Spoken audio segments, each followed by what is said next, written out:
आपकी जो सीरीज चल रही थी क्लास 6 की साइंस की, उसमें chapter number 13 fun with magnets. Actually हम लोग जो यहाँ पे आपके चैप्टर्स और आपके जो सेशंस ले रहे हैं बहुत छोटे छोटे पार्ट्स में ले रहे हैं, क्योंकि जब हम बड़े बड़े हुआ करते जब हम उस क्लास में हुआ करते थे तो क्लासेस 30 मिनट्स 35 मिनट्स 45 मिनट्स के होते थे, तो कहीं ना कहीं वो बोरिंग हो जाता था। लेकिन अगर आप लोग को लग रहा है कि ये बहुत शॉर्ट में हो रहा है तो आप कमेंट में बताओगे, तो हम लोग ये सेशन आपका एक एक दो दो क्लासेस में भी कंप्लीट कर देंगे विद एक्सरसाइजेस, बट वो थोड़ा सा लेंथी हो जाएगा। तो मुझे ऐसा लगता है कि मेरे छोटे दोस्तों को पसंद आएगा छोटा छोटा सेशन, इसलिए हम लोग छोटे सेशंस ले रहे हैं। ठीक है, तो स्टार्ट करते हैं। स्टार्ट करने से पहले एक जगह लास्ट टाइम हमने छोड़ा था कि सॉइल सॉइल में मैग्नेटिक प्रॉपर्टी है, मैग्नेट प्रॉपर्टी है या मैग्नेटिक मटेरियल्स है, ये हम कैसे डिफाइन करेंगे, कैसे डिसाइड करेंगे।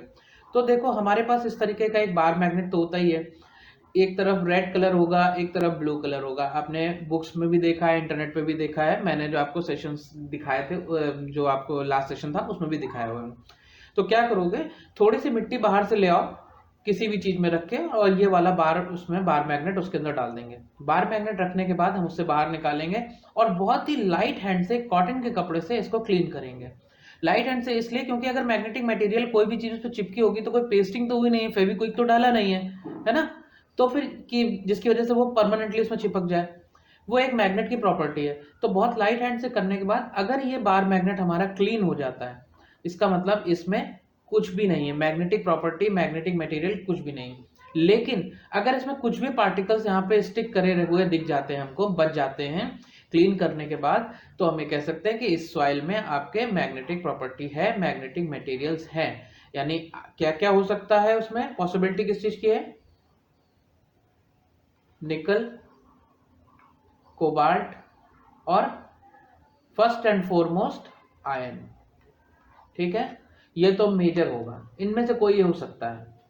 ठीक, तो आज का सेशन स्टार्ट करते हैं स्क्रीन क्लियर करके। टॉपिक्स जो हम लोग आज कवर करेंगे वो हैं आपके magnetic materials, non magnetic materials. ठीक, नेक्स्ट टॉपिक जो हम लोग कवर करेंगे वो होगा आपका पोल्स ऑफ मैग्नेट्स। पोल्स मतलब अभी नहीं, धीरे से जैसे जैसे सेशन आगे बढ़ता जाएगा आपको मिल जाएगा। और एक इंटरेस्टिंग स्टोरी के साथ फाइंडिंग द डायरेक्शंस, मींस आप इन मैग्नेट को यूज करके देखो, सिर्फ पढ़ने से या रट्टा मारने से कुछ नहीं होगा, आपको उसको समझ में भी आना चाहिए। तो मैग्नेट का यूज करके हम लोग डायरेक्शंस भी निकाल सकते हैं कि हमको किधर जाना है। ठीक है, ये थोड़ा सा हायर टॉपिक हो जाएगा, थोड़ा सा हम एक्स्ट्रा जाएंगे। अगर आपको समझ में आता है, फिर मेरी बात वही है कि वेल एंड गुड, नहीं समझ में आता है तो आपके क्लास के अकॉर्डिंग जो है वो तो हम बेसिक में हम लोग उसको कवर कर ही लेंगे। ठीक है, तो आगे बढ़ते हैं। सबसे पहले मैग्नेटिक मटेरियल्स। तो मैग्नेटिक मटेरियल्स और non magnetic materials. Magnetic materials जैसा अभी हमने सॉइल के लिए स्टार्ट करते समय ही आपको बताया, मैग्नेटिक मटेरियल्स वो मटेरियल्स होते हैं the materials which get attracted towards a magnet. ठीक, एग्जांपल्स आयरन, निकल और कोबाल्ट। सिंपल है, सिंपल इंग्लिश में लिखा हुआ है कि कोई भी मटेरियल जो कि बार मैग्नेट नहीं, सिर्फ मैग्नेट, बार मैग्नेट नहीं। हमने जो इससे पहले सेशन कंप्लीट किया था उसमें टाइप्स ऑफ मैग्नेट्स देखे थे, कई बहुत सारी शेप्स देखी थी। बार मैग्नेट इजी है, ड्रॉ करने में आसान रहता है, बताने में आसान रहता है, इसलिए। तो मैग्नेट की तरफ अगर कोई भी पार्टिकल, कोई भी मटेरियल अट्रैक्ट होता है तो वो मैग्नेटिक मटेरियल हो जाता है। उसके एग्जांपल्स हैं आयरन, निकल और कोबाल्ट। ठीक, लेकिन अगर कोई भी मटेरियल मैग्नेट की तरफ अट्रैक्ट नहीं होता है, then that is nothing but non magnetic material. और इसके एग्जांपल्स लिखने की कोई जरूरत नहीं है, क्योंकि जो आयरन नहीं है, जो निकल नहीं है, जो कोबाल्ट नहीं है, वो सारा का सारा नॉन मैग्नेटिक है। यानी आप प्लास्टिक बोल सकते हो, आप लेदर बोल सकते हो, आप ग्लास बोल सकते हो, आप वुड बोल सकते हो, ऐसे कोई बहुत सारे एग्जाम्पल है। आप रबर बोल सकते हो। ये तो वो हो गए जो अलग बात है। अब इसके बाद आप मेटल में आ जाओ, आप कॉपर बोल सकते हो, आप गोल्ड बोल सकते हो, आप सिल्वर बोल सकते हो। तो ये लिस्ट बहुत लंबी है, इसलिए इसके आगे एग्जाम्पल्स नहीं लिखे गए हैं। ठीक है, अब एक इंटरेस्टिंग फैक्ट जो अगर आप चाहो तो याद भी रख सकते हो, उसको यूज भी कर सकते हो और इवन उसको सर्च भी कर सकते हो। इंटरेस्टिंग फैक्ट है, ये फिगर आपके सामने आई है, शायद आप इनको पहचानते हो। He is none other than major Dhyan Chand. ठीक है। मोस्ट ऑफ द स्टूडेंट्स, आप लोग के जीके की बुक्स में इनकी फिगर आपने देखी होगी, नहीं देखी है तो इस नाम को आप गूगल पे सर्च करना।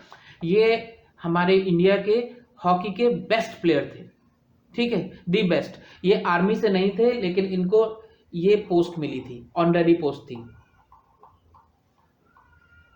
अब यहाँ पे इनका जो यहाँ पे मुझे लेकर आने का मेन मोटिव था, मेरा पर्पस था, वो पर्पस ये है कि जब ये हॉकी खेलते थे तो हॉकी में क्या होता है, एक इनके हाथ में आपको स्टिक दिख रही होगी और एक बॉल होती है, ठीक है। तो कहा यह जाता था कि ध्यानचंद की हॉकी में मैग्नेट लगा होता है, बॉल उनकी हॉकी से दूर नहीं जाती। It is nothing but saying, because he plays very well.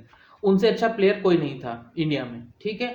तो ये कहा जाता था, ऐसा कुछ भी नहीं था, बट ये बात आप गूगल पे सर्च कर सकते हो, आपको आसानी से मिल जाएगा। यहाँ आपको सिर्फ समझाने का मतलब है कि मैग्नेट को आप इनके नाम से भी याद रख सकते हो। इनकी हॉकी में कोई मैग्नेटिक मटेरियल नहीं होता था, कोई आयन नहीं होता था, ना ही बॉल में कुछ होता था, लेकिन उनका खेलने का तरीका इतना अच्छा था कि बॉल उनके हॉकी स्टिक से हमेशा चिपकी ही रहती थी, हमेशा बॉल उनके पास ही रहती थी। और ये कहा जाता था कि उनके हॉकी में मैग्नेटिक प्रॉपर्टी है जो बॉल को अट्रैक्ट करती है। But this is nothing but his playing skill, skill के अलावा कुछ नहीं था, ठीक है। पर ये आपको समझाने के लिए एक पॉइंट में लेकर आया था। नेक्स्ट, अच्छा, बूझो को के पास एक क्वेश्चन है। हमने स्टार्ट किया था तो हमारे पास, हमने आपको बताया था हमारे पास दो कैरेक्टर्स हैं, एक बूझो है, एक पहेली है, ठीक है। यहाँ बूझो के पास एक क्वेश्चन है कि tailor was stitching buttons on his shirt, needle has slipped from the hand on to the floor, can you help the tailor to find the needle. देखो, मैंने आपसे एक क्वेश्चन पूछा था कि आपके यहाँ इलेक्ट्रीशियन अंकल आए हैं, फैन सही कर रहे हैं, उनका जो स्क्रू है वो नीचे गिर गया है, तो क्या करोगे, उनके हाथ से स्क्रू ड्राइवर लेना, उसमें मैग्नेटिक प्रॉपर्टी होती है, उसको टच करेंगे वो उसमें अट्रैक्ट हो जाएगा।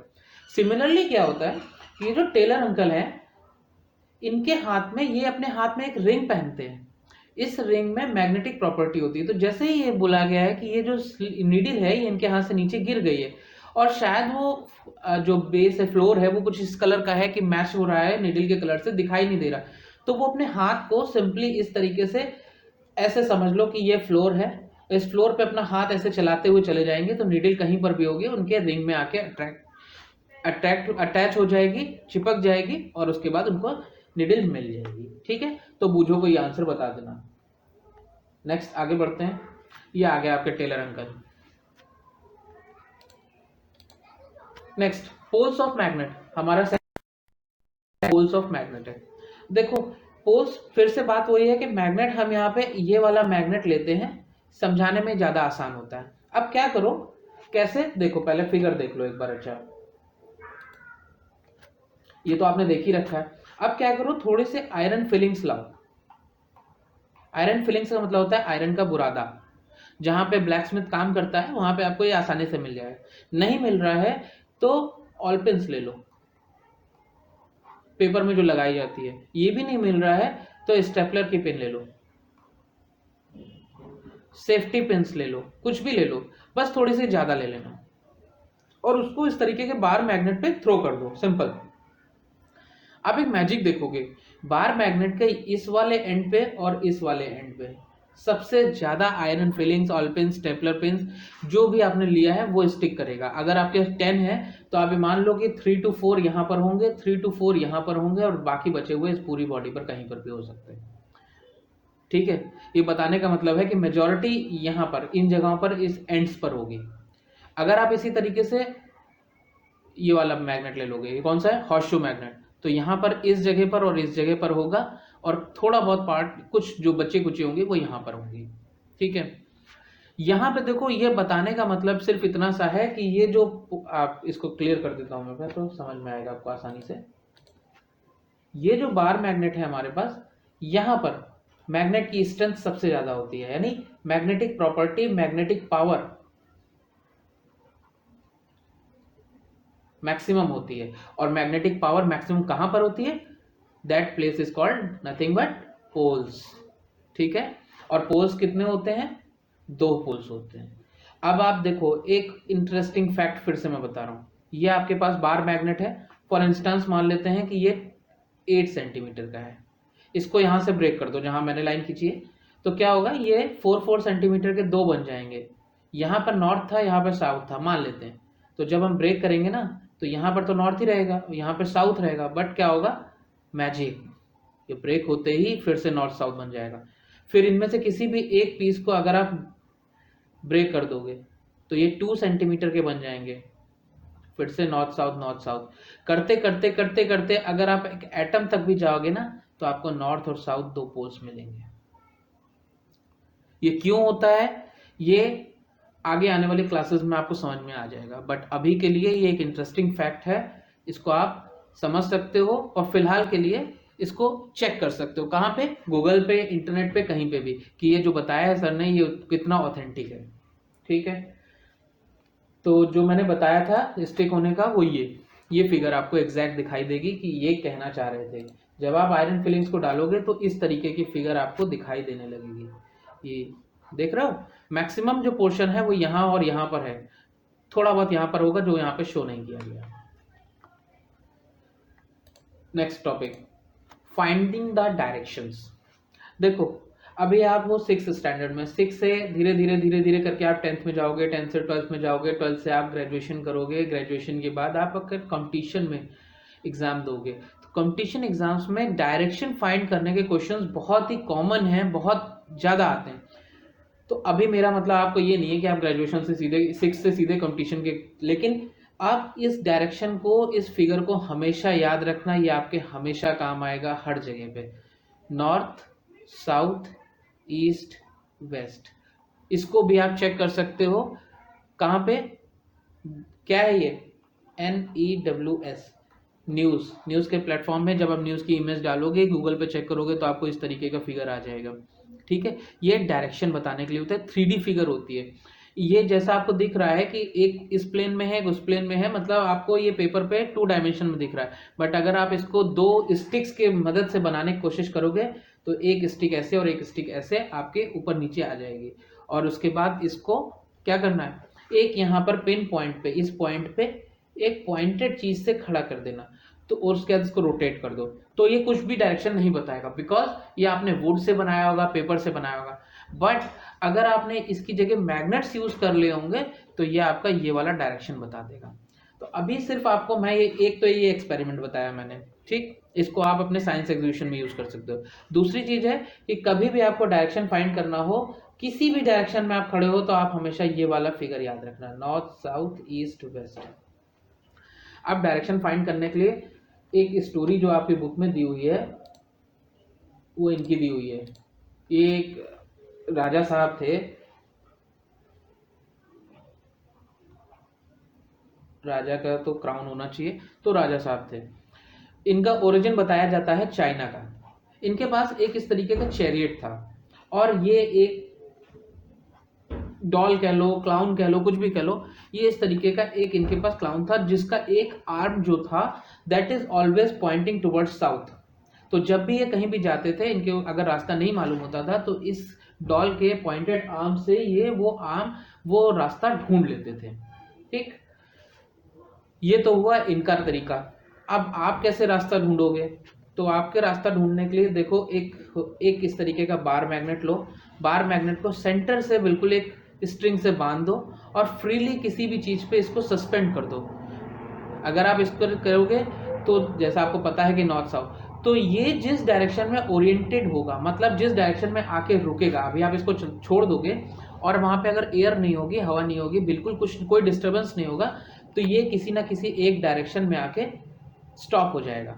And that is nothing but, वो आप इस डायरेक्शन से भी चेक कर सकते हो, नॉर्थ साउथ ईस्ट वेस्ट। अगर हम यही मान लें नॉर्थ हमारा इधर है और साउथ इधर है, तो ये जब हम इसको फ्रीली सस्पेंड करके छोड़ देंगे तो ये कुछ इस तरीके से इधर नॉर्थ और इधर साउथ की तरफ ये आपका सस्पेंड हो जाएगा। सस्पेंड मतलब सस्पेंड मतलब तो ये लटकाना होता है, ये यहाँ पे आके स्टॉप हो जाएगा और ये आपको डायरेक्शन बता देगा। This is called the finding directions, direction find करने का एक तरीका जो ओल्डन टाइम्स में यूज होता था। इसका एक प्रेजेंट टाइम में, मॉडर्न टाइम में यूज करने का जो है वो है कंपास।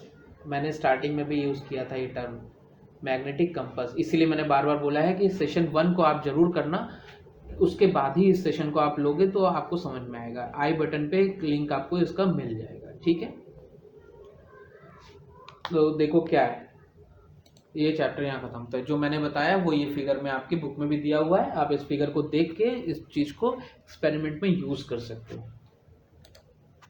ठीक है।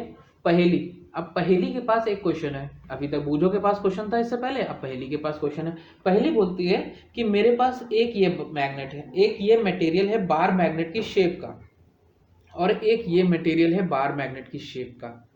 उसे नहीं पता इन दोनों में से कौन सा मैग्नेट है कौन सा मैग्नेट नहीं है, दोनों एक जैसे दिख रहे हैं। उसने बोला है कि इसमें से एक मैग्नेट है और एक मटेरियल है आयरन का। अगर हम आयरन के पास मैग्नेट लाएंगे या मैग्नेट के पास आयरन लाएंगे तो पता नहीं चलेगा क्योंकि स्टिक कर लेगा।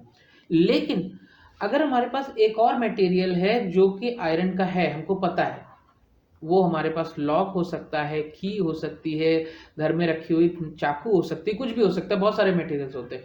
इनके पास अगर हम इन दोनों बार इन दोनों मटेरियल्स को दोनों बार मैग्नेट्स फॉर्म को लेकर जाएंगे जिसमें कि एक मैग्नेट है और एक आयरन है, तो जो मैग्नेट है वो इनमें से किसी को भी अपनी तरफ अट्रैक्ट कर लेगा और जो आयरन है उसका अट्रैक्शन जीरो हो जाएगा, वो कुछ भी नहीं कर पाएगा। उससे हमें पता चल जाएगा कि इसमें से कौन सा मैग्नेट है और कौन सा आयरन है। ठीक है, तो आज का सेशन यहीं वाइंड अप करते हैं।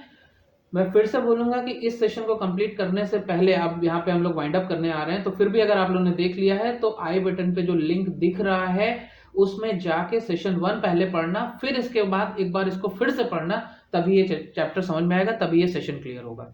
और विल ट्राई लेवल बेस्ट कि नेक्स्ट सेशन में हम पार्ट 3 कंप्लीट करते हुए एक्सरसाइजेस करके चैप्टर खत्म करेंगे। और इस तरीके से आपका जो ये सीरीज है चैप्टर क्लास 6 की साइंस की, उसमें फिजिक्स और केमिस्ट्री का पार्ट कंप्लीट हो चुका है। तो जैसा हमारा प्रॉमिस था कि आपको ये सारा का सारा फ्री में मिला है और हमेशा फ्री रहेगा, कभी भी ये आपके बाई के लिए नहीं आएगा। ठीक है।